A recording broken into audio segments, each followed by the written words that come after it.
합이 들어가죠. 그래서 이 비슷한 형편을 갖고 있던 귀한 집 자식들이 다방을 열었는데 번번이 다방이 중간에 그 사정으로 인해서 공사가 진행되지 않는 거예요. 그래서 건축을 하던 이분이 그걸 그냥 떠안았습니다. 인테리어를 해주가는 걸 떼어안아서 당신이 한 5개를 갖고 있었지만 제비다방이 1933년에 문을 열고부터 그 다음부터 이상 선생님이 언론에 기고를 해요. 13명의 아해들이라고 한 그 난해한 현대시를 개척했다고 하시는데 그거 하나하나 보면 다 저항 정신이 있다라고 저는 주장을 하죠. 그러다 어떻게 돼요? 이상 선생님 어떻게 돌아가셔요? 쫓기시죠. 불연선으로 쫓겨서 동경에 가시고 동경에 가셔가지고 저는 그렇게 주장을 해요. 흔적도 있고 바로 그 동경에 경찰서에 끌려가셔서 고문을 당하시죠. 그리고 죽은 장소만 그 옆에 병원이었던 거죠. 그래서 외롭게 동경의 병원에서 폐병으로 각혈을 하고 돌아가셨다고 하지만 불연선인으로 쫓겼었습니다. 근데 이런 분들이 우리 일제강점기의 다방의 주인들이었고 다방에서 우리가 어떤 일이 벌어졌을까에 대한 얘기. 저는 이제 이런 궁금증을 가지고 충무로와 청계천을 중심으로 해서 충무로의 일본 사람들의 다방, 이제 카페라고 하는 것. 그 다음에 종로 쪽, 청계천을 중심으로 해서 종로 쪽에 한국 사람들이 했던 이 다방. 보면은 제비도 다 종로 쪽에 있었고, 아까 카카두 같은 경우에는 지금 종로, 하여튼 이 청계천 남쪽입니다. 이 동의 이름을, 관운동이었고, 이제 그 청계천을 중심으로 해서 일제강점기 때 이쪽 북쪽은 종로 쪽은 한인들, 충무로, 명동 쪽은 이제 일본 사람들이라고 하는 것은 어느 영화나 드라마를 보면 명확하게 나타나요? 김두한. 보면은 이제 김두한파는 종로파, 그다음에 하야시파는 충무로. 그때 충무로에 있었던 다방이라고 하는 곳에는 이제 술을 팔고 여종업원을 두고 있었지만 우리네 다방은 정말 문화적인 살롱이었어요, 살롱. 이제 그런 것들이 계속 언제까지 이어지는 걸로 보냐면은 거의 1950년대까지는 보는 거죠. 이기붕 선생이 외국에서 들어와 가지고 부인 박마리아와 함께 종로다방을 문을 여시잖아요. 그래서 보면 우리나라 최초의 그 레지는 박마리아다. 뭐 이런 얘기가 막 나와요. 자, 어떠세요? 다시 좀 봐야 될 필요가 있고, 제가 이 부분을 갖다가 공부할 때보다는 지금 더 많고 좋은 콘텐츠들이 나와 있습니다. 뭐 의심을 갖고 남이 얘기하는 다방의 이야기를 그냥 들으려고 하지 마시고, 이번에 칼디 과제물을 수행했던 것처럼 레지는 우리나라 최초의 다방은, 우리나라 다방의 모습은 살롱과 같았다. 살롱 술집 아니야? 그럼 살롱의 문화가 프랑스 혁명 귀족들, 이렇게 이제 연관을 지어보면 살롱 문화라고 하는 것이 이게 뭔가 왜곡이 되어 있구나.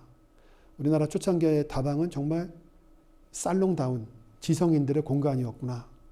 그러나 일제강점기였기 때문에 이 지성이 혁명을 위한 목표가 되면 굉장한 고통이 따르잖아요, 역사적으로. 그래서 우리는 저 지성인들이 저 시대 때 살롱을 향유할 수는 없었어요. 그러한 흔적들이 일제강점기에 많은 지성인들의 시를 통해서 나온단 말이에요. 그래서 우리가 시인은 아니지만 시도 읽어봐야 돼요. 시의 서정성이라고 얘기할 때 그게 무슨 뜻이죠? 시의 서정성? 감성이죠. 그 감성이 우리가 한 잔의 커피를 마시고 묘사하는 우리 관능의 표현과 맞닿아 있다라고 저는 주장을 하는 거고요. 이상의 날개 한번 꼭 읽어보십시오. 굉장히 그 짧지만 이상의 그 당시의 삶을, 물론 소설, 짧은 소설이라고 하지만 현실의 삶도 있지 않을까. 그리고 맨 마지막에 이렇게 끝나잖아요. 외침으로 날개야 돋아라, 날자. 날자. 한 번만 더 날자꾸나. 한 번만 더 날아보자꾸나 하면서 이상의 날개가 끝나요. 박제가 되어버린 천재를 아시오. 나는 육해요. 이건 첫 시작이죠. 일제강점기에 지성인들의 자화상이에요. 아무것도 할 수 없었죠. 박제가 되어버리잖아요. 그 속에 나는 들어가 있지만 일제 속에 아무것도 할 수 없는 혼몽한 인간상. 진짜 날개를 읽으면 화가 나요. 계속 몽롱해요. 무기력하고. 마지막에서야 외침이 나오죠. 현실에 이 몽롱하고 이 박제된 것한 이 갑갑한 일제 이 강점기의 이 시대를 박차고 날아오르자라는 외침이 있죠. 자, 이제 이게 이상의 날개에서 보면 바로 미스코시 백화점이 마지막 그 장면이에요. 미스코시 백화점으로 이렇게 아내 집에서 술을 파는 남자를 접대하는 아내를 피해서 무기력한 남자가 길을 나와서 여기저기 가다가 지금의 옛날에 미두파 백화점 그 옆에 있는 미스코시 백화점. 이때 미스코시 백화점이 우리나라에서 제일 높았던 건물이라고 얘기를 해요. 그 다음에 높았던 건물이 이제 유네스코 건물이죠. 명동에 있는. 근데 여기는 일본에 잘 사는 사람들이 다 몰려 있었고, 미스코시 백화점 하면 이른바 친일파의 상징이었고, 바로 여기에 이제 다방이나 커피 문화나 아주 사치스러운 게 다 있었는데, 이상의 날개에서는 바로 여기를 박차고 날잡구나라는 얘기를 여기서 외치죠. 그래서 이상 선생님은 다방이라는 것 하나 때문에 우리가 커피에서 다룰 수가 있고, 우리가 그런 훌륭한 분들이 커피에서 다룰 수 있다면 최대한 끌고 와서 거기서 이야기를 만들고 새로운 것이 있다면 발굴해보자. 이것이 바로 여러 선생님들이 해야 될 일이라고 저는 생각을 해요. 논문도 뭐 실험 논문도 훌륭하고 좋지만 이렇게 어떤 주제를 가지고 그걸 좀 논문이나 아니면 리뷰 형태로 찾아가면서 그거를 새롭게 쓰는 거, 이런 것도 좋은 논문입니다. 그렇다면 이제 우리나라의 다방의 문화를 시작점을 한번 보겠다라고 하면 어디부터 시작해야 될 것이냐? 일제강점기가 아니죠. 그건 조선 말기예요. 저는 홍릉 전차장에 윤용주 선생님이 우리나라에 제일 처음 카페를 열었다고 주장하는 사람이고, 왜 홍릉이냐, 이제 그런 얘기가 나올 때 1985년에 명성하고 시해 사건 쪽으로 가야 되는 것이고, 그 다음에 우리나라에도 프랑스 혁명보다 더 엄청난 절대왕정을 무너뜨려야 된다. 절대왕정이 사라져야 된다. 라는 주제를 독립협회가 먼저 한 것이 아니라 더 있었죠. 이제 그런 것이 커피와 연관이 되느냐라는 부분은 이제 역사적인 사실과 뒷받침이 안 되지만 그래도 지속적으로 우리가 봐야 될 필요가 있다라는 거고, 이 사진은 뭘까요? 이제 어느새 1940년이네요. 저분이 누구죠? 이분 잘 아세요? 최승희 선생이죠. 최승희 선생님께서 북으로만 올라가지 않으셨으면 정말 대단하신 분이었을 텐데, 저분의 이 칼춤 공연 영상이 몇 년 전에 발굴이 돼서 지금 유튜브에 떠올라 있는데, 그 무용하는 사람들은 저 칼춤을 하는 저 이승희 선생님을 굉장히 잘 하시는 거라 그래요. 제가 보기에는, 저는 그건 잘 모르겠지만 아무튼 스타일부터 좀 다르잖아요. 이게 지금 어디냐면 소공동의 조선호텔입니다. 조선호텔 1층에 뭐 저쪽으로 넘어가면은 1층, 이쪽에서 오면 언덕길이었기 때문에 지하 1층. 그러나 햇빛이 들어오는 반지하라고 보면 되겠죠. 썬룸이라고 하는 레스토랑이 문을 열게 되죠. 거기에 커피가 있는 거고, 이거는 홍보입니다. 우연히 찍힌 것이 아니라 조선호텔의 복도에 딱 붙어 있어요. 그래서 썬룸의 개업일 날, 그 당시에 잘 나간다고 하는 이른바 모던걸 최승희 선생님을 모셔다가 커피 한잔 하는 거를 광고로 찍은 겁니다. 그래서 이것은 우리나라 최초의 커피 광고다. 이제 이렇게 주장을 하는 거죠.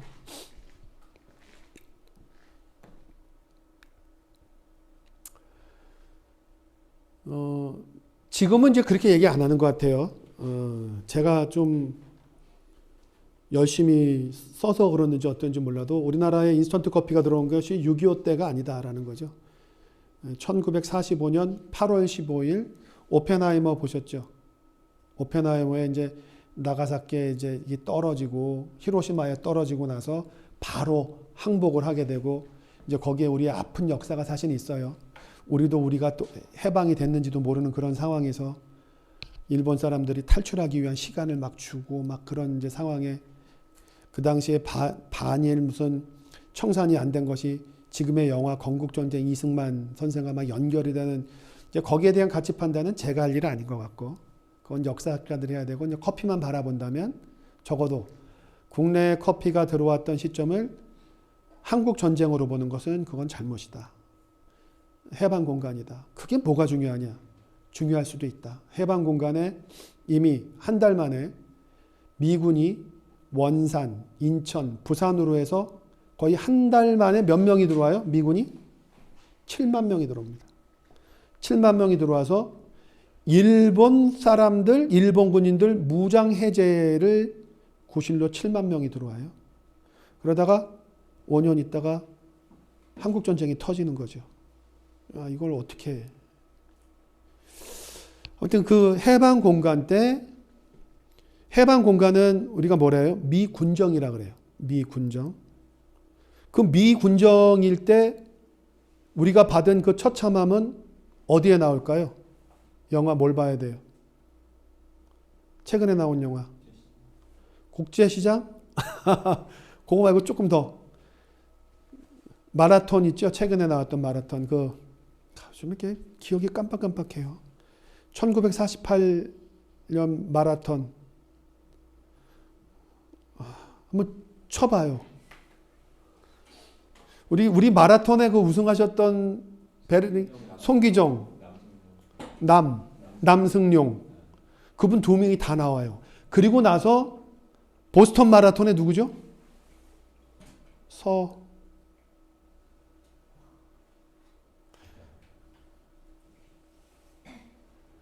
모르는 척 하는 게 아니라 진짜 지금 기억이 안 나서 그래요. 아무튼 거기에 보면 서윤복 맞나요? 서윤복 맞습니다. 네. 서윤복 선생이 마라톤에 갔을 때 거기에 미군정의 시대가 무슨 의미인지가 나와요. 바로 그때입니다. 미군정 저 시대 때 또 이제 다른 얘기지만 뭐가 나와요? 우리 커피 하시는 분들이 알아야 될 게 가요가 나오죠. 가요. 미군 가요. 팝송이 나오기 시작을 하고 그리고 그 팝송 때문에 어떻게 돼요? 한국 전쟁이 끝나고 나서는 다방에 전축이 장착이 되는 거예요. 자, 아무튼 인스턴트 커피는 해방 공간이고 해방 공간에 우리 아픈 역사를 봐야 돼요. 건국 전쟁 저는 아직 못 봤는데 볼 예정이에요. 그리고 이승만 대통령이 커피와 연관이 돼요, 안 돼요? 적어도 제 강의를 들으시면 제가 이 학기 중에 쓰는 글들을 읽으시면 좋죠.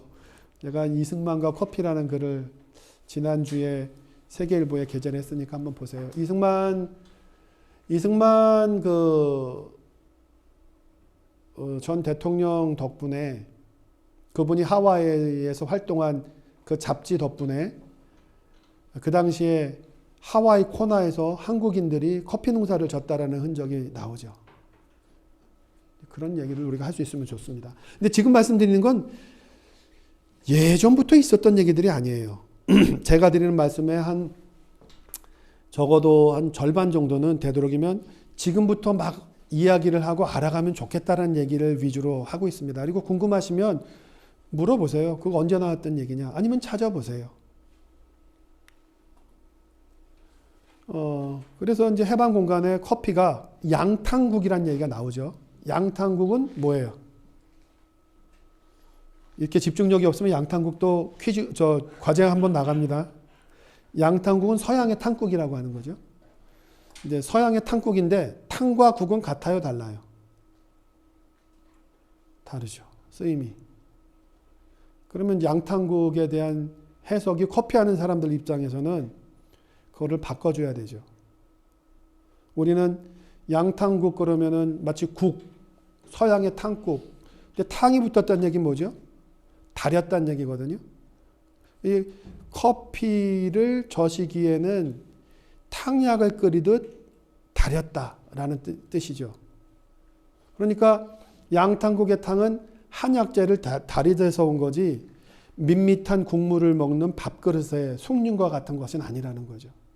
그럼 그거를 입증해라. 입증 못해요. 하지만 논리적으로는 밍밍한 국보다는 성분을 달여서 빼서 농축시켜서 뭔가 효력을 갖고자 한 데에서부터 나왔던 용어다. 이 서양의 탕국, 양탕국. 양말은 뭐예요? 양말? 서양의 버선. 같은 쓰임이에요. 양철, 서양의 쇠. 생각보다 양탕국 그러면 새롭지만 양말이라는 얘기는 잘 쓰고 있잖아요. 같은 연장선상의 것이다. 이건 왜 나오느냐 하면 저때 그 신문의 컬럼에 나왔던 거죠. 이제 앞으로 저도 신문의 컬럼에서 나왔던 거를 예전 2017년에 제가 커피 인문학을 쓸 때에는 그런 새로움이 좋아서 그냥 썼는데 출처를 밝혔어야 된다. 지금 다시 출처를 밝히려니까 너무 힘드는 거예요. 그래서 그 작업을 이제 우리 대학원생들께서 같이 하시면 좋겠어요. 한간에 소문이 퍼지는 거예요. 저 시커먼 물을 먹으면 몸에 회충이 사라진다. 회충 퇴치제로서 커피가 풀리는 겁니다. 그러니 그 쓴 거를 참으면서 먹는 동물은 인간밖에 없다라고 얘기하잖아요. 근데 약이 되는 거죠. 개 풀 뜯어 먹는 소리 하고 있네. 사자 풀 뜯어 먹는 소리 하고 있네라는 얘기가 우습게 하고 있지만 잡식이나 육식 동물은 풀을 안 뜯어 먹으면 죽죠. 자기들이 안 거죠. 거기에 알칼로이드 계열을 먹으면서 몸에 있는 기생충을 없앤다라는 거를 알아서 이 풀을 뜯어 먹고 아마도 잡식인 우리 포유류인 인간도 이파리를 뜯어 먹는 그런 습관을 갖고 있다가 각성을 찾아내면서 커피 쪽으로 다가가지 않았을까. 그죠? 그럼 이 부분을 입증해라 아니에요. 그거는 하나의 스토리텔링처럼 받아들여야 되는데 문제는 이파리를 제일 먼저 따먹은 칼디 이렇게 나오면 이제 그렇게 하나가 명사가 돼서 특정이 돼버리면 그건 팩트가 되기 때문에 문제가 돼요. 그래서 내가 이야기를 만들 때에는 논리적으로 추론하는 거를 밝히면서 추론하는 건 괜찮지만 데피니션이 들어가면 이거는 함부로 할 일이 아니라는 거예요. 그런 것들을 우리가 커피를 공부하면서 찾아보면 좋을 것 같아요. 자, 회충 치료제. 이게 제가 그거를 처음 썼을 때에 제가 2017년에는 지금처럼 이렇게 여건도 좋지 않아서 그 당시에는 제가 그 의정부의 경민대학교의 커피문화원장하고 거기서 강의할 때인데 거기서 일부러 서울 프레스센터까지 나와서 일일이 다 그 옛날 신문들을 보면서 그때 회충으로 썼다는 얘기를 딱 보고 했는데 그 출처를 그때 적어놨었어야 되는데 참 그때 이렇게까지 커피가 학문으로까지 올라갈 줄 몰랐죠. 그냥 재밌는 이야기꾼 그렇게만 생각했지만 우리가 함께 이걸 바로 잡아가야 된다는 거예요. 1955년이에요. 1955년이면 한국전쟁이 끝난 지 2년이 지났죠. 그 한국전쟁 속에 2년이 지난 교과서에 커피를 끓이는 법이 1955년에 들어가요. 1955년이 커피 대중화의 어떤 시점이죠? 우리는 세계에서 마실 거 다 마시고 아니에요. 에스프레소 머신이 이제서야 대중화될 때예요. 지금 형태의 에스프레소 머신이 가짜가 1948년에 구기압을 만들어내고 그 다음부터 물론 에스프레소라고 하는 용어는 베짜라가 1906년 8년에 썼지만 지금 형태의 크레마가 형성이 되는 건 1948년. 근데 1948년에 그 전쟁 복구 상황에서 얼마나 퍼졌겠어요. 그런데 1955년에 교과서에까지 커피를 끓이는 내용이 들어간 나라 많지 않을 것 같은데요. 논문으로 한번 써보세요. 교과서에 커피 올라간 사례를 쭉 뽑아서 한국이 최초였다. 그럴 때 이제 누군가가 얘기하죠. 이슬람 때 있지 않았을까? 그러면 튀르키예를 찾으려면 어떻게 돼요? 화끈해지죠. 16세기로 가야 되죠. 이제 앞으로 커피 얘기가 나오면 그 시대가 동서양을 막론하고 이렇게 쫙 연결되면 좋을 거예요. 응? 그죠? 그리고 1400년대가 되면 누구를 기억해야 돼요? 커피 쪽에는 1400년대 없잖아. 응? 1차 그 십자군 전쟁도 이미 이제 끝나는 상황이고 없다. 그럴 때 이제 마르틴 루터의 종교개혁이 시작되잖아요. 15세기에. 그게 왜 중요하죠? 나만 혼자 얘기하지 말고 얘기 한번 해봐봐요. 커피의 역사에서 마르틴 루터의 15세기 종교개혁이 왜 중요하죠? 오늘 하루 종일 힘들었는데 질문하니까 짜증나요? 종교개혁으로 인해서 스페인에서 카톨릭의 어떤 순수 정신으로 돌아가자라고 하는 예수회가 시작이 돼요. 그 예수회가 프랑스에 가서 커지죠. 그리고 나서 이 부분을 공부하기 위해서는 이제 우리는 영화를 봐야 돼요. 리암 니슨이 나온 일본의 영화. 그거 있잖아요. 십자가를 밟고 지나가라. 안 밟고 지나가면 어떻게 돼요? 그냥 십자가에 거꾸로 매달려서 화산의 뜨거운 물에 들어가는 거예요. 순교자들이 엄청 나오죠. 예수의 이야기, 영화 미션, 과라니 족에 간 이야기. 그 다음에 콜롬비아 커피를 처음 전달했던 다 예수의 사람들이죠. 그 예수의 일행 중에 베르네 신부님도 계셨던 거예요.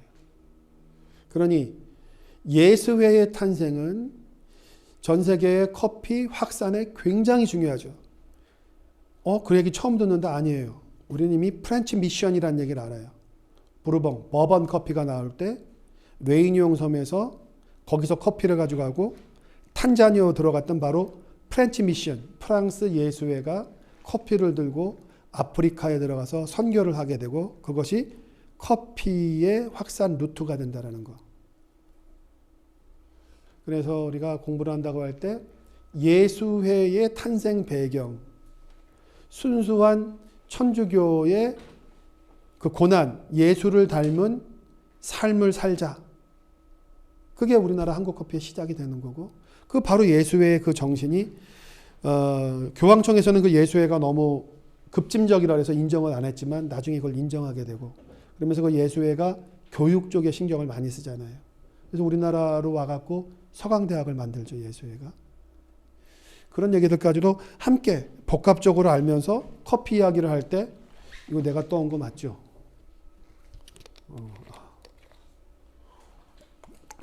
우리 이게 재미난 얘기는 피 선생님 오시기 전까지는 계속해요. 피 선생님 오시면 그때 좀 쉴게요. 1956년 항림다방, 지금도 문을 열고 있고, 이게 인테리어가 바로 이 모습이에요.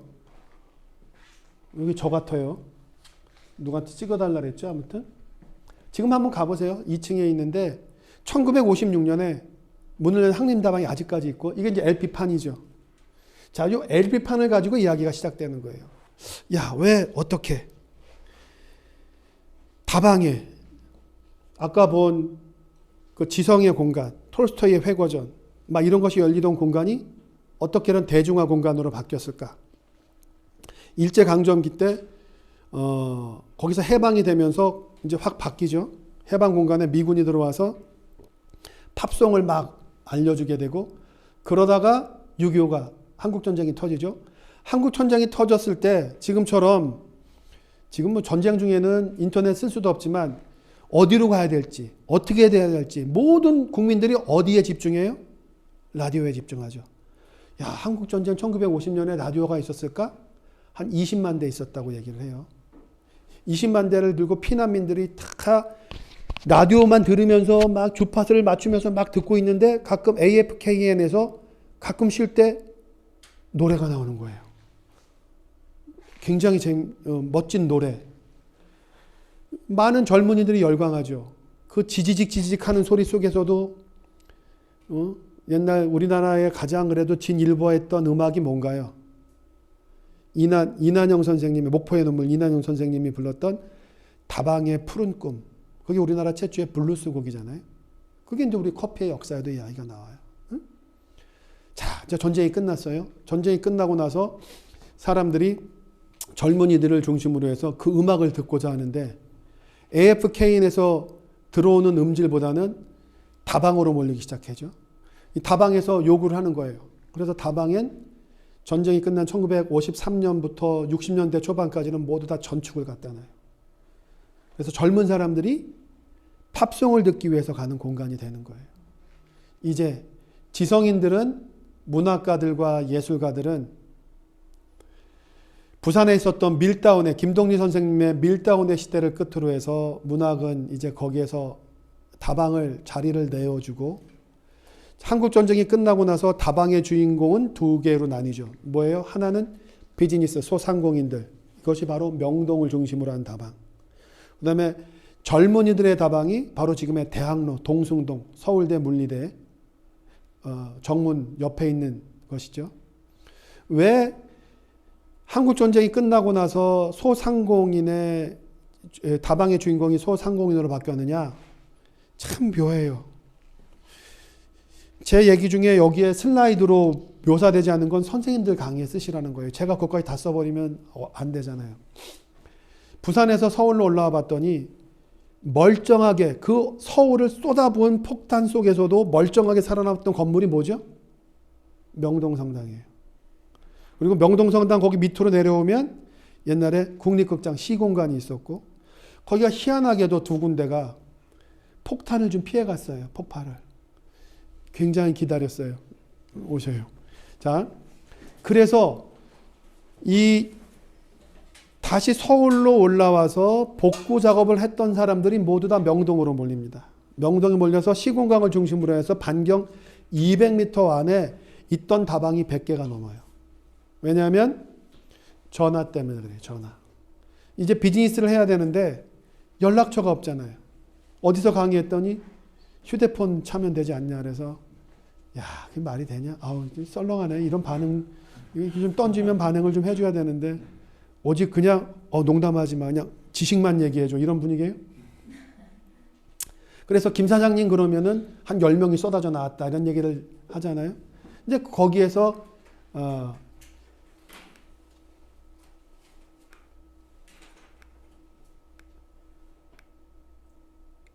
모닝커피 이게 나오는 거예요.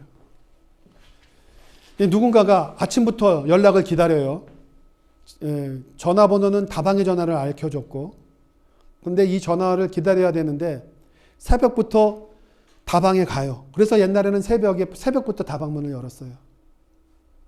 그거 혹시 아세요?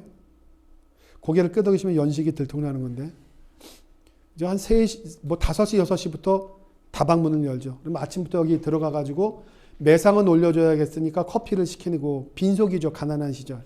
자, 그런데 누군가가 얘기하죠. 단골이 된 다음에 얘기했겠죠. 맨날 이 시커먼 커피만 줘. 빈속에 좀 먹을 것 좀 없어? 이렇게 여기저기 들어봐도 아무것도 없어요. 근데 이때 다방에는 계란 노른자는 남아 있었어요. 왜 그럴까요? 계란의 흰자와 껍질은 커피를 맑게 내리는 데 쓰였어요. 와인에서도 흰자를 갖다가 오크통에 딱 떨어뜨리면 거기 침전물이 다 가라앉아서 와인을 맑게 해주죠. 커피도 마찬가지예요. 커피도 예전에는 인스턴트 커피나 아니면 원두 커피를 내린다고 하지만 가루를 내려도 이게 미분이나 이런 것들이 새어나가면 잔 밑에 가라앉고, 이걸 또 한번 내린 거를 내려놓은 상태에서 에스프레소 내듯이 아니라 지금의 오늘의 커피처럼 브루잉을 해놓은 다음에 한참 거기서 떠다 먹어야 됐기 때문에 맑게 해야 맛이 오래 갔죠. 그러기 위해서 넣었던 것이 흰자. 그리고 또 계란 껍질은 그게 탄소 계열이기 때문에 중화를 시켜요. 산미를. 오래 묵은 커피의 신맛이 날카로울 때 같이 계란 껍질을 끓여주면은 맛이 부드러워지죠. 그래서 계란이 노른자만 빼고는 다 써니까 어떻게 돼요? 노른자가 많이 남았죠. 그거를 이제 누군가가 노른자밖에 없어. 아심 그거라도 좀 줘봐. 그래서 떠먹은 것이 유행이 됐어요. 한 끼 식사가 되는 거예요. 응? 자, 그러면 그렇게 했던 거를 근거를 따져봐라. 그게 논문으로 나올 일은 아니고 논문을 쓰면 되겠네요. 달걀 커피의 유래에 관한 5가지의 학설, 뭐 이렇게 관점 그래가지고 쓰세요. 응?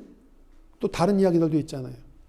그러나 중요한 건 우리의 60년대, 70년대 다방에 비친 시대상이 그랬고, 우리는 계란 커피를 통해서 그거를 보고 있구나라는 걸 알 수가 있죠. 자, 지금 잠깐 제가 좀 나눠드리는 거 즐거운 커피 퀴즈를 보겠습니다. 받으면 그 이름을 위에다 좀 적어주세요. 그리고 이걸 다 쓰신 다음에 사진을 뭐 찍어 두셔도 돼요. 이건 제가 거둘 거니까. 풀으세요. 책 다 덮으시고 당당하게 풀으세요. 제한 시간 10분. 느낌 오는 대로 팍팍 하고 마는 거예요. 예. OX 퀴즈입니다. 확률 50%. 자, 시간은 딱 10분만 하겠습니다. 끝까지 읽으세요. 우리 맨 마지막에 나오는 영어는 우리가 두 번째 시간에 제가 읽어 드릴 거예요.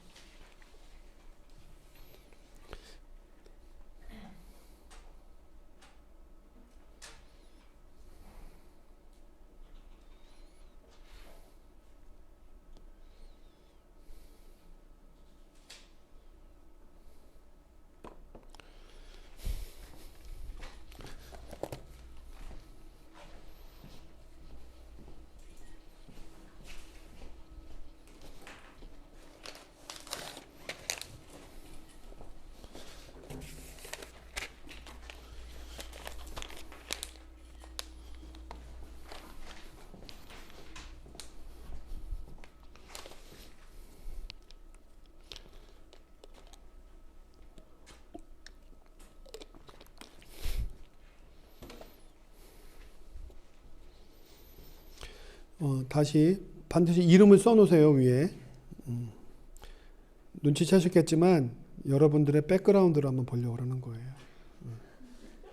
그러니까 정답을 맞춰서 좋은 점수를 내려고 하지 마시고 그냥 있는 그대로 써주세요. 내가 이거를 안다. 아와 맞았는지 저기 앉은지 모르겠다 그러면은 여긴 없지만 세모를 쓰시든지 아무튼 해서.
그리고 문제 푸는 데만 집중하세요. 이걸 기억하시려고 하지 마세요. 제가 이거 우리 저기에 원본을 다 올려드릴 거니까 텍스트 파일을.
거의 다 되셨나요? 아직 3분 더 드립니다. 3분.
자, 걷어도 될까요?